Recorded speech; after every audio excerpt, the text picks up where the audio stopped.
All right, everybody, welcome back to another episode of the Gridiron Uncensored podcast. We got the Week 6 overview going on tonight. You know, we've got some people call it a light slate, but honestly, when we're doing these pick-ems, it's kind of tough. It may not have the big blockbusters, whatever people might say, but I think it's going to be a fun week, and there could be some big upsets here. Starting off Thursday night, Friday night, we got a couple of games that we'll mention. One of them, a big one for a Group of 5 race, and also for the ACC with Syracuse. So Thursday night, we got Texas State, Troy, and Sam Houston, and UTEP. UTEP just announced to the Mountain West, if you guys have not seen that yet. So that's going on.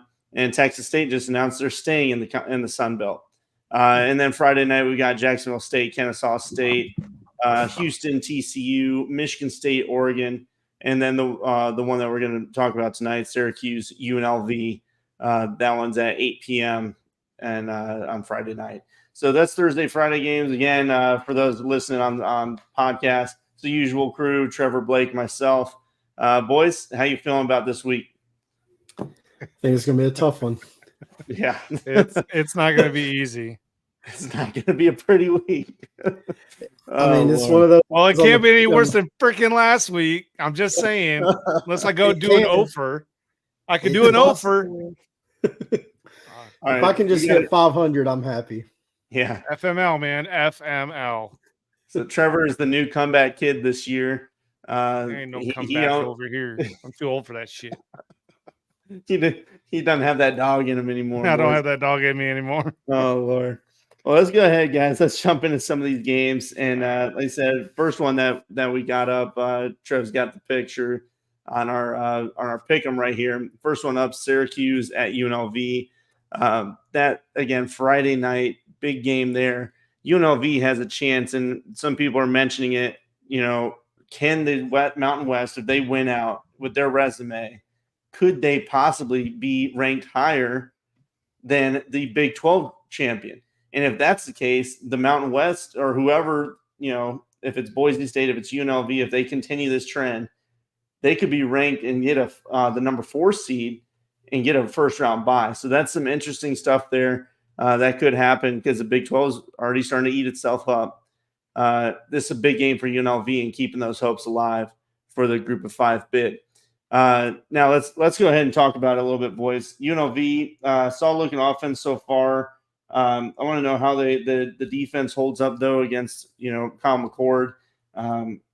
Williams, he came in and had a really nice game last week. Can he keep that up? I just want to see them do better on third downs, really. Last week it wasn't very good, but they still found a way to win pretty big. Syracuse-wise, Kyle McCord, let that man rip it. What do you guys think about this game? Who's coming out on top?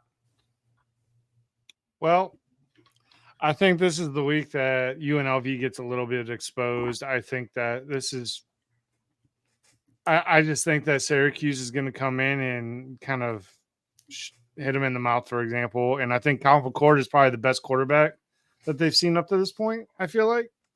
Or at least he might offer the most consistent play throughout all 4 quarters. Let's put it that way. Yeah.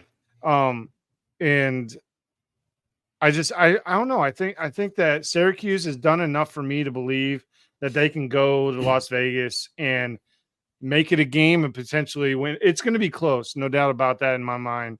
But I think that Syracuse will win out in the end. But don't take my word for it because we all saw what I did last week. I mean, I agree. I think Syracuse is definitely the best team that UNLV has faced this year. Kyle McCord is a great quarterback, but I just like what UNLV's doing. I think, they took the loss to the Red Shirt Bandit, and the Williams comes in and just, he kept them right on rolling, if not better offensively than what they was. Yeah. And I think a lot of people too are kind of discounting Fresno State. Fresno's played tough games this year, and I like UNLV to get it done. Yeah, and look, for Fresno, they had a good quarterback too. I think he's fine. They shut it down. When it comes to Syracuse, though, I worry about their rush offense. Right now, they're 112th in yards per game rushing. And they're a that, bit one-dimensional, that's for sure right now. yeah, and I mean, look, McCord, I think, is good enough to let it rip. But it's going to be tough one. I think it's going to be very close. But I'm going to ride with UNLV. I'm kind of surprised because preseason I thought Syracuse, like this game probably wasn't going to be an issue for them because we liked what Syracuse did in the offseason. We like what they're doing right now. I just, until they prove they can run the ball more, I'm going to lean on UNLV, and that's where I'm rolling. Blake, did you say you were going to UNLV on this one? I missed it. Okay, all right. So I'm writing it down. Yep. I'm the lone Cuse man. I'm the lone Orangeman. I don't know, man. This is a danger week. This whole week. This is a pick 'em. This week freaks me out. All right, so we got UNLV. Trev's going Syracuse. Toss-up game. Let us know what you guys think. Next one, Clemson, Florida State. Preseason, everybody had this one circled. This is a game that everybody's like, yeah, this is going to determine, who's going to the ACC championship game. And right now, it's like it's a softball. Clemson. I mean, Clemson's right now. Hold on, where's it at? 14.5 point favorite. Should be 25. I was a little surprised it's not more. But DJU, backup quarterback. They're talking about who's going to start. Could Brock Glenn come in and have a solid game? The young guy. So we'll see what happens with it. But right now, Klubnik's got to play smart. You can't get overconfident. I feel like Cal did that against Florida State, and they ended up losing. So Clemson needs to be on upset alert. Just pay attention, get through the game if you want to keep your hopes alive. Prove it between the tackles. Go out and run the ball. Defense, pressure whoever the quarterback is. Pressure them heavy and often. Boys, what do you think about this game? Does Florida State have a chance to upset Clemson? I really didn't give it much thought. I saw the game. I wrote down Clemson. I didn't even blink.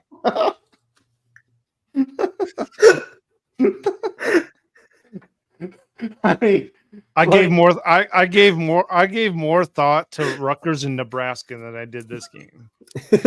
I'm just saying. I get it. I really do. Yeah. I feel like this could be it's a rivalry. They hate each other. There's the spread started out at 15.5. It's dropped to 14.5. So there's a little bit of movement, not a lot on the betting odds. Mm-hmm. I don't know. Maybe people just feel it's a trap game, but yeah, DJU with all no. I think DJU going out is what lowered the spread. Probably they're probably more. They don't know what the backup quarterback is going to be able to do. Yeah. Well, I was reading on Twitter today about Florida State. And some of I don't know if they're just insiders there. They were posting about during practices. Apparently, there's some type of race that they do, and nobody on the team participated in it today. And it's usually an event or something. And there was only a few players that got out there and did it. I don't know if it's they race the coaches or what. Yeah, I didn't really. So that will go back to what I said in the preseason is that Florida State has a culture problem. Yeah, they're trash. Hey, it could be them just like, hey, we're done screwing around and gaming. Let's buckle down. I mean, who knows? I'm curious if our friend Jared can let us know more on that. It could also be them they was at the end of the year last year, we're just done. There's two sides. They're just going to get through the season and get out of Dodge. Yeah, transfer again. Anything's possible. Blake, what do you think on this one? Do you think they're keeping it close or no? No, I think Clemson wins by 3 touchdowns. Yeah, 3 touchdowns seems like a good number for me, I think, too. I got Clemson, too. I feel like they've been on a roll since the Georgia game. They've maybe found their offensive, balance and their footing.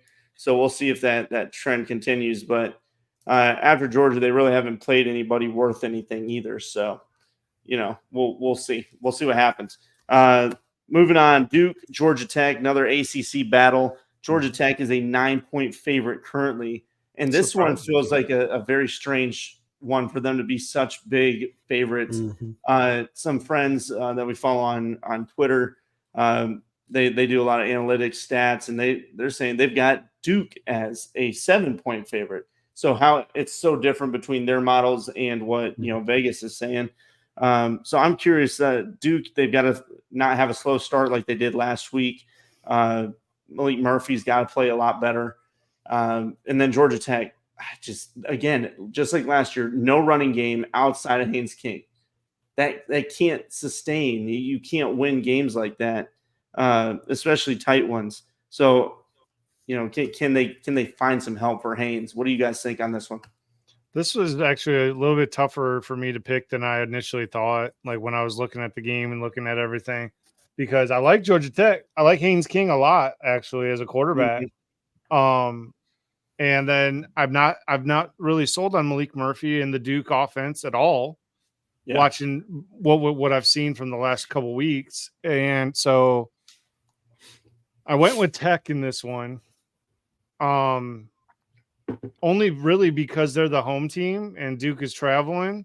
So I just maybe giving them the home field advantage a little bit. But I will not be surprised if Duke pulls this out. I won't be surprised. But my initial thought is just going with the home team in this one and Georgia Tech hold and serve, for lack of a better term. Yeah, this one was tough for me as well. Georgia Tech's just been really inconsistent offensively. Duke, not that they're inconsistent, they just don't seem like they've really found their groove offensively.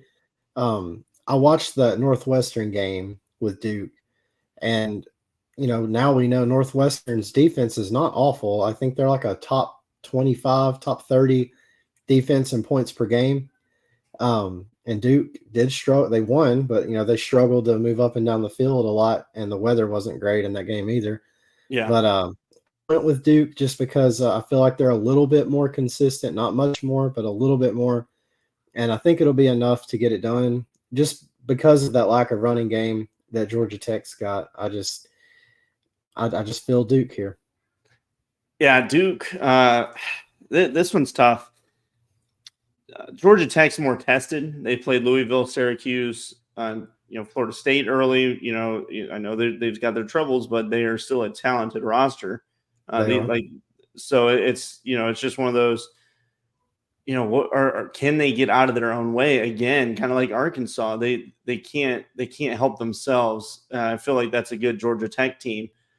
Duke, on the other hand, not really. I mean, they had a battle, like you said, against UConn, against Northwestern. Northwestern's offense is not very good. They just got beat, by Washington, 24-5. Middle Tennessee, and then North Carolina, they went toe to toe with them down to the wire. And UNC the week before got absolutely destroyed by JMU. So I'm curious, what Duke team, shows up here. But I'm kind of feeling them too, boys. I hate picking such a big upset, against the spread so bad, but I don't know why. It's in a way. Makes it harder. So I'm going to go Duke. I'm going to trust a run game a little bit more than what Georgia Tech's got. Though I think Haynes King is special. I don't know if he can keep doing it by himself. So that's where I lean at on that one. Next one up, we got Miami, California. Miami, Cal was one that we kind of talked about in the preseason, with Cal being a team that we thought could really shake up the ACC. I do not know if they just got caught looking ahead, the bye week, all that stuff when they lost to Florida State. But I mean, they went out, they beat Auburn, San Diego State. I mean, maybe they're not super tested. I don't know. But Virginia or Miami, on the other hand, they just scraped by Virginia Tech, who we think is not a bad team either, though they've had their struggles too. So it's an interesting matchup. Miami, how do they respond after such a tight win? That they honestly should be a loss. I want to see Martinez more. Blake and I talked about that last game. And then California, how do you respond? After losing to FSU, then you have a bye week. Do you sit on your laurels? Are you moping the whole time? Or do you get up and really figure out what you're doing during that bye week? What do you guys think of this one? Man, Cal's a tough team to figure out. Don't get me wrong. I'm still high. I'm still high on them.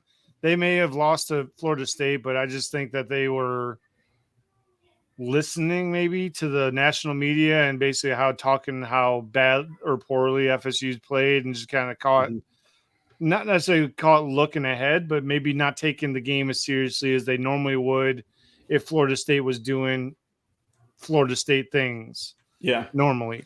But, they're trash now. So, I mean, everybody's going to kind of play them as a trash team potentially.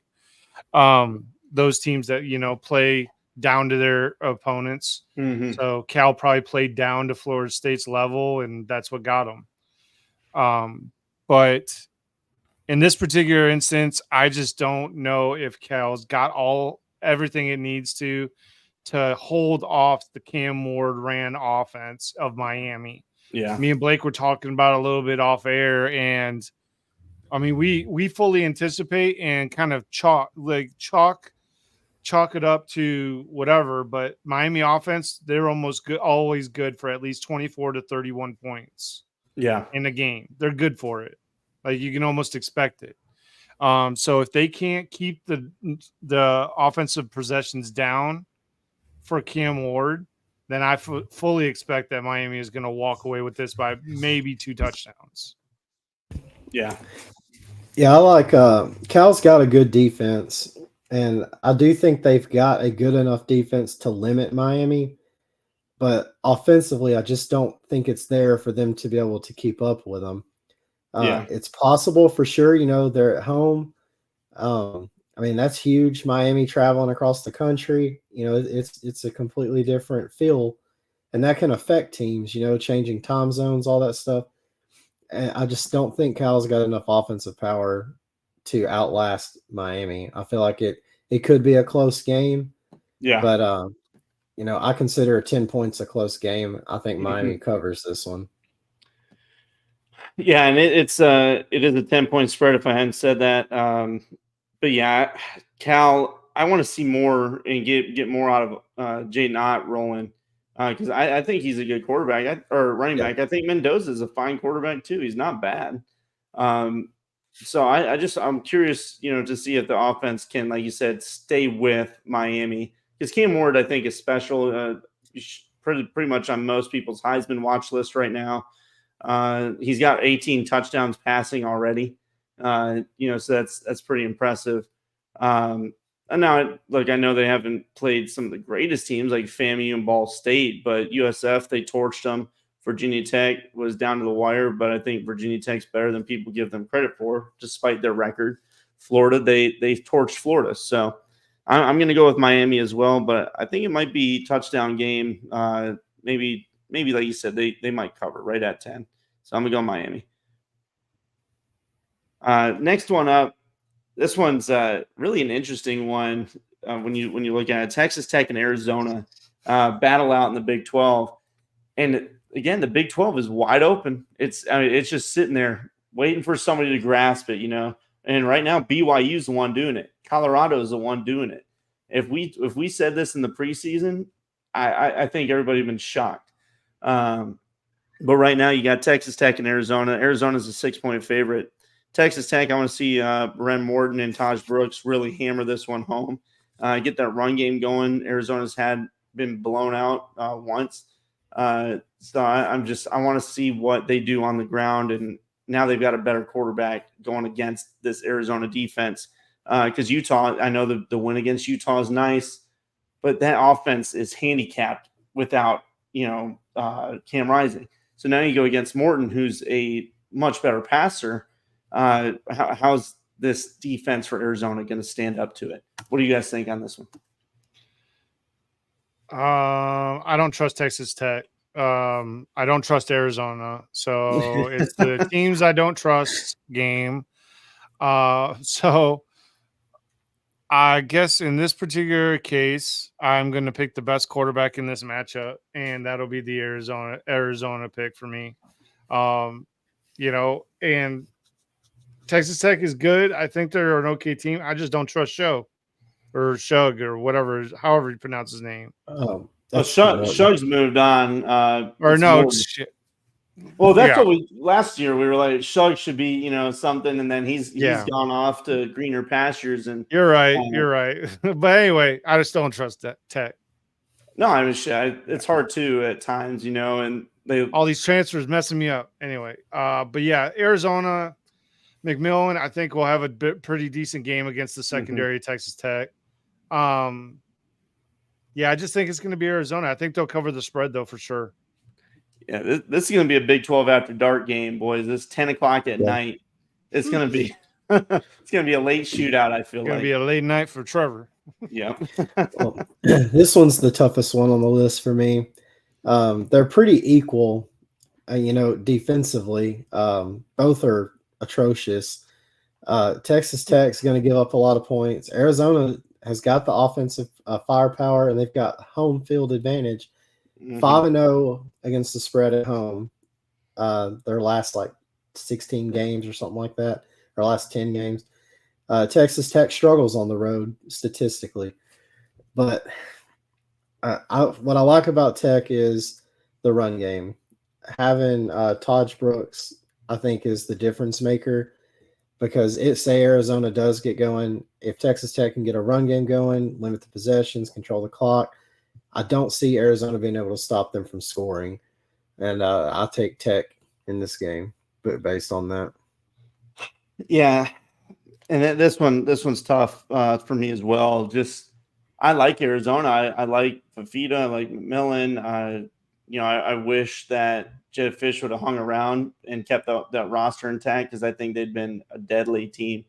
But this year, they haven't really been tested truly. I know the Utah game, they had stronger defense, but again, they don't have an offense right now, so it's hard for me to judge that one. And I go back to Kansas State, and they got smoked by them. But then, Washington State also beat Texas Tech early in the season. So it's an interesting one. I think I'm going to roll with Texas Tech winning as well.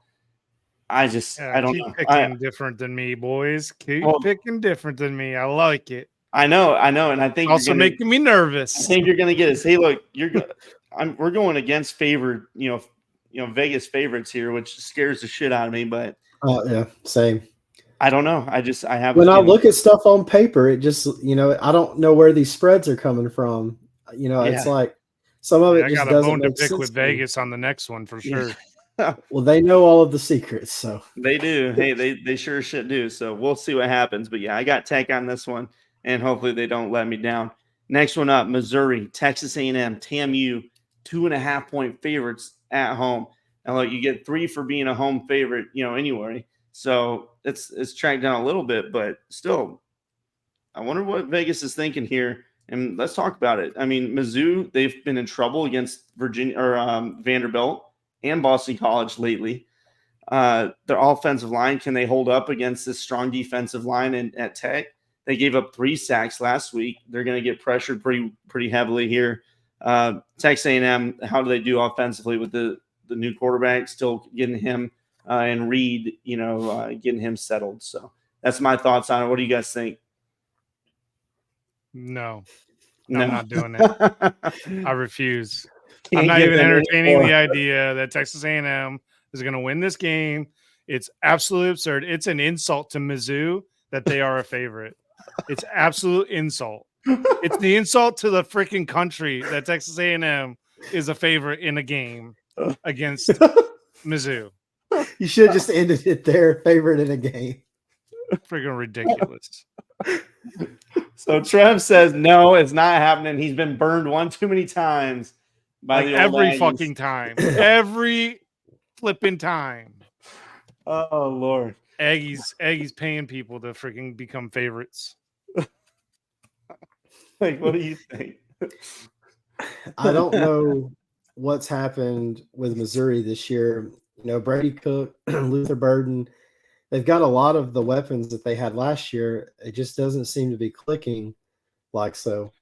The Vanderbilt game, they still put up a lot of numbers. Like, they had a lot of yards. They did well on paper, just they didn't always get in the end zone. But then again, Vanderbilt is not the Vanderbilt of past. They're playing a lot tougher football this go around. I like Missouri in the game because of the secondary of Texas A&M. I know that A&M, they've got a vicious front four defensively, but they're still struggling offensively. And Missouri's defense, though not great, I think it's good enough, to slow down A&M. I feel like Missouri might have been holding back because they haven't really had to showcase anything this season because they've had a pretty light schedule so far. I think this is kind of where they're going to prove it because I think they're going to feel disrespected too, Yeah. being not being favored in this game as a undefeated team. Yeah. So yeah, 2 from Mizzou here, and I And you're for going A&M. I don't know. Texas, I went with them last week because again, Arkansas, can they get over their way? They didn't, but it was still a close game. They have a young quarterback. That's tough, tough to pick. But I like Le'Veon Moss at running back. I think he's been pretty solid for them. And then they've got a strong defense. But God, I don't really want to pick them because I do think Mizzou beats them in the quarterback game. But so I said Texas A&M defense. They've got to be it. They have to hold this game, and they cannot let Missouri get the ball last. Like they have to figure a way to run this clock. So just to be clear, you're picking Texas A&M, right? I don't know. I'm not clear. That's why I'm asking. I'm not clear, my friend. Well, this is how I walked myself through it. If this helps at all, I go to the Florida game. Texas A&M, they performed decent against Florida offensively, but so has everybody. Yeah, and Florida still scored in that game. Their defense didn't look. I mean, it's had its moments, but they really didn't shine until that Arkansas game, forcing those 3 turnovers. But if you go back to Notre Dame, Notre Dame, who is Notre Dame? You know, we kind of thought this was like a battle of the giants kind of thing because A&M had high expectations this year with Elko's coming in. They have a lot of talent. So that's kind of how I gauged this game. I'm like, Missouri hasn't been tested, but the pieces are still in place from last year. They didn't lose much. They didn't lose much at all. So you know they're capable, but they're really capable. And it's just and it's at some point it's gonna click. I mean, it does with every team that has that spark, that has the capability.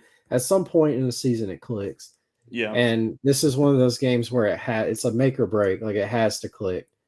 And I think it's going to have to for Missouri to win because I think this is a very tight game. It is. And like I said, it comes down to quarterback play. And I think I'm going to rock with Mizzou. I do like the defense for Texas A&M. And I think they're going to cause some problems early. But I think Mizzou might be able to outlast them. We shall see, though.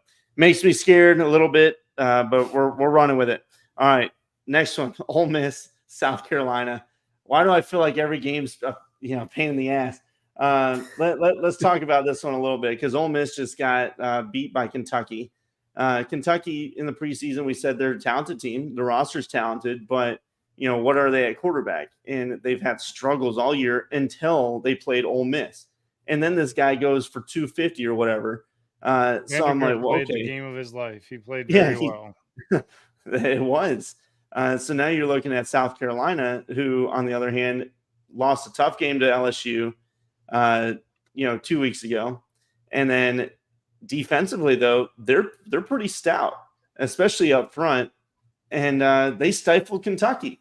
So I don't know. What do you guys think about this one? Does Ole Miss rebound? Well, I mean, I wrote it down that they rebound. They rebound. But you're right. The thing that gives me the most pause with this is that defensive front for South Carolina and the linebacking core that they have is like that group of 7. They are probably surprisingly to me, probably the best group of 7 I've seen all year. They rival Georgia. They rival Michigan's front 7, the linebacking core, and the front 4. Honestly, the way they've gotten penetration all year long consistently is quite impressive. So the way I look at it is that if they do what they've been doing against Ole Miss, then they should be getting the recognition as one of the best defensive lines in all of college football. So with that said, I'm still picking Ole Miss. That's on the old head because I pigs don't on trust game South day right Carolina there. in the Beamer, or Beater, whatever, Beaner, Beater. whatever.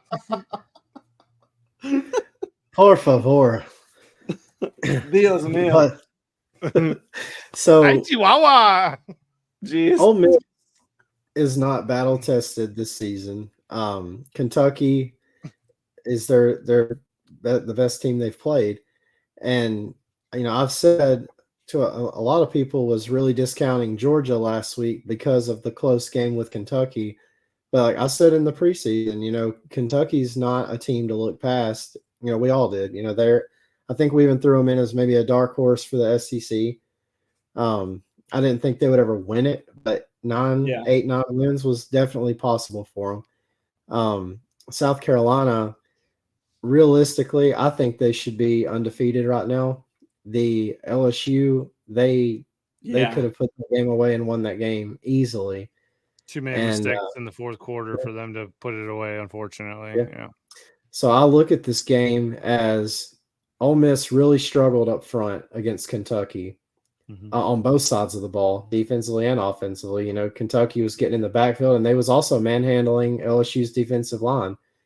And South Carolina, that's their weak point, is their offensive line. They give up 4 to 5 sacks a game, and Sellers is supposed to be back for this one. They've had a bye week.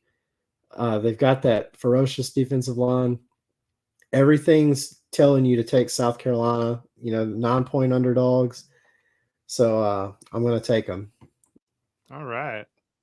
This one, again, it's what were they looking past Kentucky? I mean, I don't think you could. I mean, maybe. No, but after that's you hard take to do with Georgia, an afternoon game, Like especially after the way they played against Georgia, I don't feel like that's a team you look past. No, I'm kind of with you there. It's just baffling a little bit to me that Ole Miss came out and it just didn't look right. But I mean, they still defensively had a good last game. year too with Ole Miss. Like ever since Kiffin has been there, I feel like they lay eggs on a consistent basis. In the biggest games, it's always flopping. Especially against like the likes of Bama and Georgia. Now they did have their 11 wins last year. That's great, but I don't know. They're statistically they're usually always in that 8-9 win range. They are no literally matter what. the Penn State of the SEC. And look, I mean, I know history doesn't always determine this year, but there's trends, and with coaches, and so I don't know. I feel like South Carolina has a really good shot here at upsetting them, but I don't trust the quarterback play either. And in South Carolina, defensively, maybe they'll be able to do it, but I'm going to have to go with Ole Miss on this one. I don't like it. I think South Carolina can actually do this thing, but I just don't know if they're going to have enough offensively to get after it. So I'm going to go Ole Miss. But again, I think anything could happen here. Let's jump on, gentlemen, to the next one. Tennessee, Arkansas. Another interesting battle here in the SEC because I think Arkansas is a good team. They just keep screwing themselves. Like, I mean, how many times can you say it? And will they get out of their own way on this one? I don't know if they will. When it comes down to it, Tennessee's got a strong offense. They need to be aggressive early. I want to see them let Sampson go. Try to run it all over Arkansas. Arkansas again, stop turn the damn ball over, man. So what do you guys think on this one? Yeah, I'll tell you what. Arkansas. Dear Heavenly Father, let Arkansas play all 4 quarters of a football game this season, and let it be against the Vols. But with all that being said, in that prayer, amen. The Vols are probably going to roll them, but on the off chance my prayers are answered and the Razorbacks beat the Vols, I'm still picking the Tennessee Vols. Oh, but I will be rooting for the Razorbacks in every way that I can. Me too. Maddie picked Arkansas, so she's our she's the one she's gonna do it for us. There we go. Yeah, I've got Tennessee too. People sleep on their front seven. Tennessee's front seven defensively is very, very good. Very good. Offensively, I think a lot of people are putting a little bit. Not that it's not good. I mean, they're going to put points up, but I think the Oklahoma game showed that they're not the offense they had back when they had Hendon Hooker there. Yeah. Throwing up 70 points and 60 points on Chattanooga and Kent State, that doesn't tell me anything. Agreed. You know that, and even North Carolina State, they're not what we thought they was going to be. Even though they've got a 3-2 record, you know, and they're not a top 25 win for Tennessee. Again, not that Tennessee is not a good football team, because they are. And, you know, the offense that they run is schematically very hard to stop. If it's something that you can perfect and run efficiently, it is very difficult to stop. And I think it's going to give Arkansas a lot of trouble. I don't think Arkansas is going to be able to keep up with the pace of Tennessee in this game. And I think Tennessee is going to ultimately run away with it.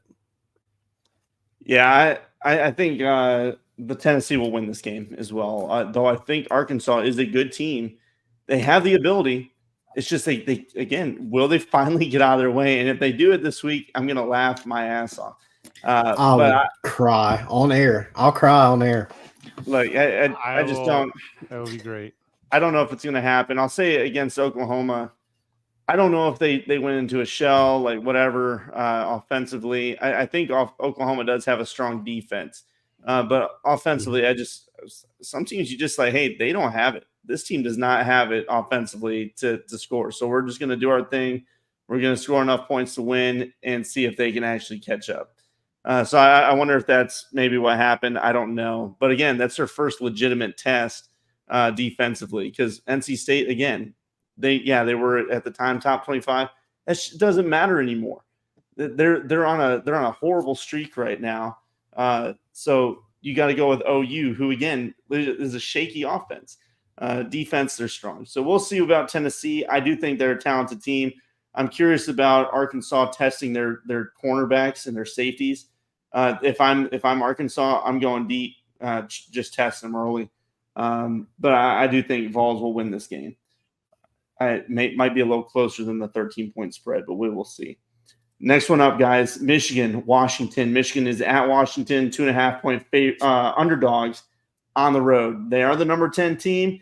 They haven't really been playing like it offensively, especially. Defensively, I think that they're playing pretty solid after the first week.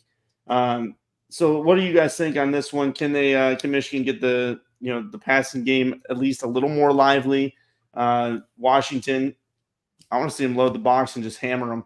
You know, if you're Washington, you got to go after Orji, just pound them. Yeah. What do you guys think? Well, here's the thing with this game is that last week we saw Orji open up. They opened it up a little. They opened the playbook a little bit. Got him into a little bit of a groove with throwing. Not much, just a little bit, just a taste, just a itty bitty taste.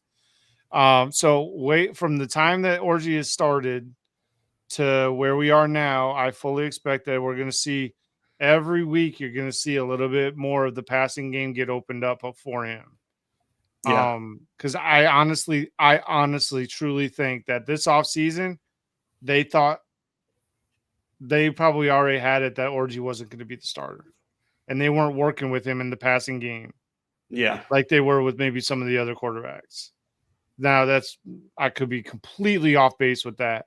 However, the proof is kind of in the pudding where they're not doing a whole lot with the passing game. So with that said, I think it's still kind of insulting that an unranked Washington team who has not been playing very good, in my opinion, is a favored over a top 10 opponent.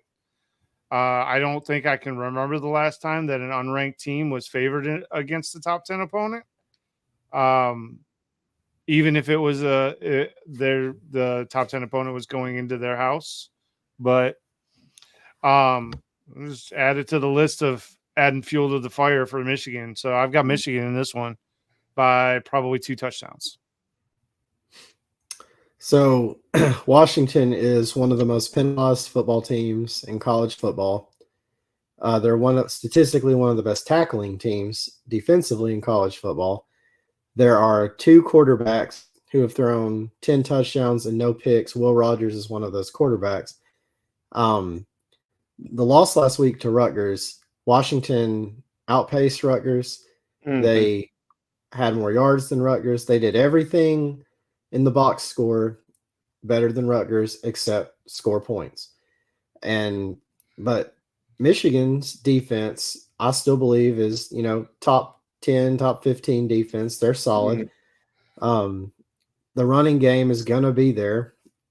Even if you load the box, it's gonna be there. I see Yeah. Michigan. This game is a little tougher for me to pick because I do think Michigan's a better football team. I think it's going to be tough for Washington to stop that run game, and I do think the passing game is going to get a little better just from game experience alone. So I'm going to go Michigan, but I think this is a very close game, and Washington could win it outright, but I just think Michigan's going to pull away in the end. Yeah. And for me, Rutgers and Michigan are very similar this year. When you're talking about quarterback play, Callie McManus, again, he's not the greatest passer. They only had 115 yards passing last week against Washington. And again, this Washington team's fully new compared to what they were. This is not the same Washington team from before, but they do have a good quarterback in Will Rogers. And I think he's fitting into the system well with Jed Fish. Jonah Coleman is a strong running back. I think he's a talented guy. I liked him a lot last year with Arizona. But it's going to come down to Rutgers and Michigan again feel similar. Michigan can control the clock if they get first downs, and they have to get first downs.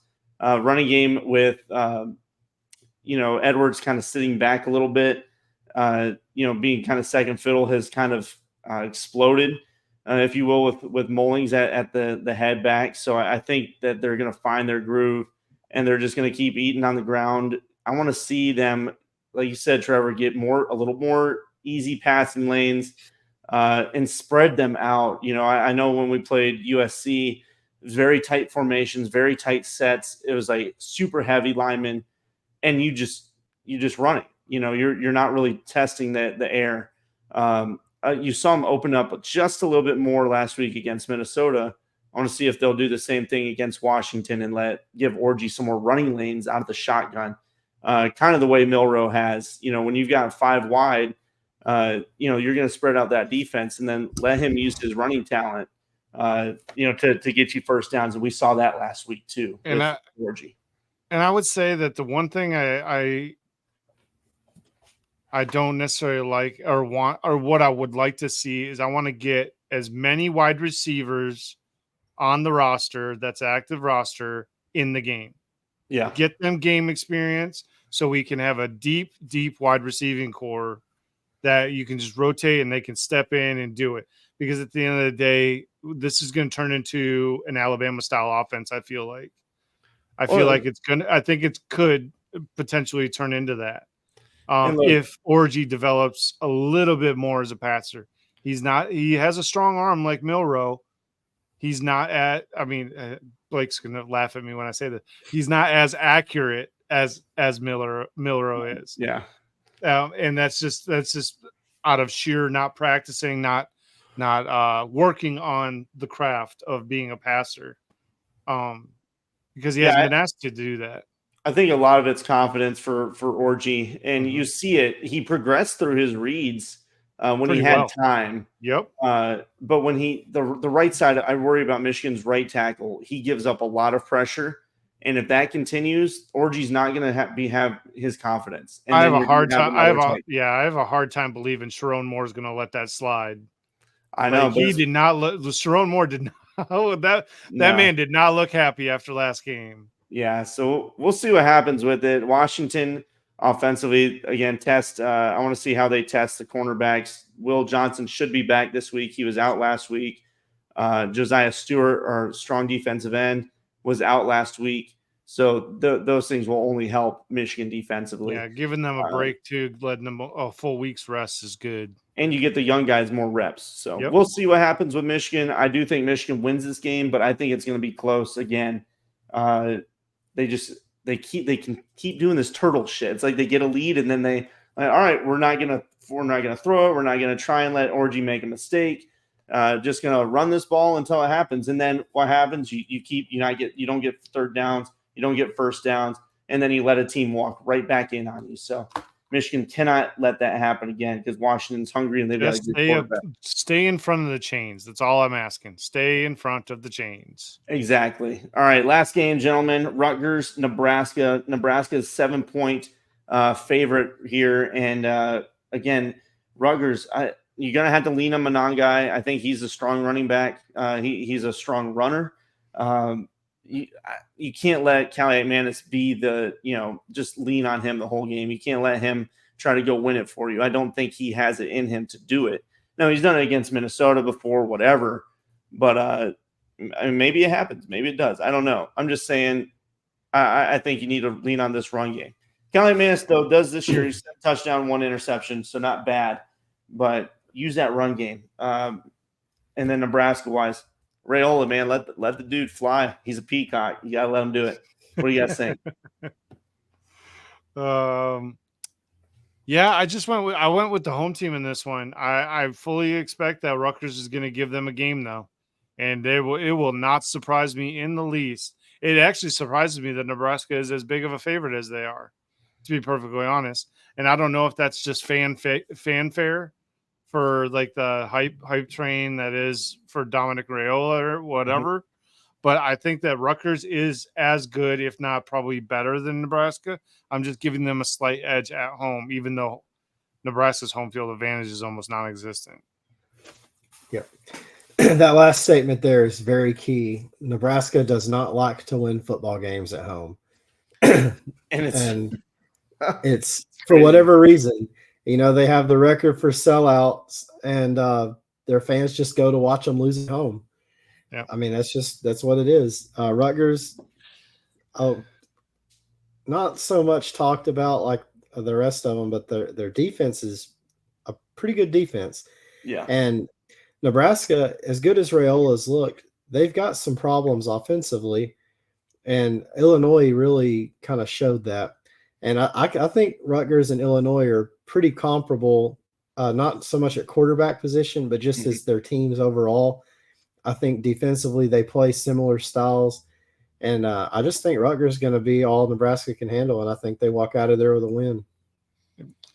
Yeah, and hold on, I'm trying to think, and maybe I'm wrong here, but I think it was Minnesota with Callahan Manis last year. Who did they throw the game-winning touchdown against in the corner of the end zone? I think it was Nebraska. Stand by. You're correct. I think you're correct. That sounds right to me, man. I'm not gonna lie to you. That sounds good. That sounds right. I'm like 95% certain. Can you imagine if that shit goes down again? Does it again? The Greek rifle moves on from Minnesota. That would be awesome. He moves on to Rutgers, and now to do the same shit that he did last year to snipe Nebraska for a 1-score victory. And again, where Nebraska, I feel like it's destiny that it's going to be a 1-score game. Can they pull it out? I don't know if they can. Blake, I'm sorry. Who'd you end up picking? Rutgers? Yep. Yeah, God bless, man. I said, this is more of a tough choice than I'm surprised that it's a 7-point spread. That shocked me too. So was I. And Nebraska's got some key injuries too on the offensive line. That was another reason for picking Rutgers. And I'm like, I don't get how the spread got to 7. As good as Rutgers is still an undefeated team, and they're not playing bad football. No, and look, Nebraska's beat Colorado, which they've got talent. They're not a horrible team like they were last year. They're getting better, but it's still Colorado. They did lose to Illinois, their other solid team that they played in a tight battle, which they had a lead. Rutgers, on the other hand, they've played, Akron and Howard, but then they played Virginia Tech and beat them. They played Washington and beat them. So I don't know. This one's really tough, but I kind of feel like Nebraska might find a way to pull this one out. I don't like it, but I think they might. We'll see them. Yeah, all right. Nebraska. see. All right. We'll see if the fans are shocked with utter disappointment again. I'd probably bet they will be. So we shall see. But that's it on our pick'em, guys. That's the biggest games that we found of the week. Blake, good picks on these tonight. Gentlemen, let's hit our gridlocks. Trev, you got the pick. Gridlocks this week. Oh, I forgot to put mine in, I think. Did I put TC? Yeah, that's old. My bad. I'll adjust I was that. gonna say TCU's like a 16-point favorite over Houston. Yeah, disregard that. Dana came in and talked to me, and she threw me off. These dang women. Jesus. So look what happens. You can't. Man can't even do what he needs to do. So no, Blake and Trevor. There's our accurate. I'll adjust mine. So Trevor going with Syracuse. They're 6.5-point dogs, and then Blake going with Rutgers as his gridlock here. 7-point dogs. So what's yours, Brendan? Let me pull up my games. I don't know. I had it somewhere. I guess I didn't write it down. Well, stand by it. Well, while you're doing that, I want to throw this out. Keep an eye on Stanford. That was almost my gridlock. Stanford over Virginia Tech. Another good game to watch Stanford is looks going to solid. be Stanford in the Syracuse game looked really good defensively for sure. And Virginia Tech, Kyron Drones has really struggled, and he has not lived up to what I thought he would be this season. And they just offensively have not been able to get anything going, Virginia Tech. I really expected more out of them this year offensively. Another gridlock I looked at was Florida over UCF. They're 3-point dogs at home. Yeah. Napier is fighting for his job this week. Yeah. So that he is. It'll be a miracle if this guy freaking makes it out of the season. God, this it's a tough one, boys. I was kind of it's an easy one for me. I went Boston College. They're an underdog currently to Virginia. And I think Boston College is a pretty solid team. So that's who I'm rocking with. Boston College. They're only 1-point underdog. You're doing the Michigan thing. You've got a lead in the gridlocks, and you're just going to try to coast through the rest of the season. All right, me and Trevor out here throwing bombs. You want me to go big? All right. No, you do what you want. Me and Trevor are throwing bombs though. We're just throwing bombs and throwing. We're trying to go above 5-point spread. If you want to coast. Yeah, I'm going to coast. I'm going with Boston College this way. Boston College over Virginia. Yeah, we'll see. I got a lead. And again, guys, it's a points thing. Okay, cumulative at the end of the season. Whoever's got the most points win. And I'll have to post a key on this graphic here. So I'll adjust that later, as well as put my actual freaking pick on there. But that's it, guys. That's it on the week. Again, we appreciate you listening, of course. Subscribe, like, share, comment, all that good stuff. Gentlemen, anything before we close out tonight? I'm good. No, thanks for listening. We appreciate you. Don't forget, put your picks in the comments on the YouTube channel. If you are listening to this, or if you're on Spotify, put your picks in. Join in. We will give you a shout out if you definitely beat us in our pick'ems. Yeah, and you're same with your gridlock too. We make posts on Facebook, Twitter. Comment your gridlock on Twitter or Facebook. If you hit it, I'll try to get back to shooting you out, or calling you out. Easy, Tim. Jeez Louise. or you can post to YouTube, and we'll make sure Brendan makes a note of it if you just post it on the YouTube channel. Not even drinking. But Lord help me, and we'll see you guys around for the Sunday recap. Hope you guys have a great one. Take it easy, everybody. Easy.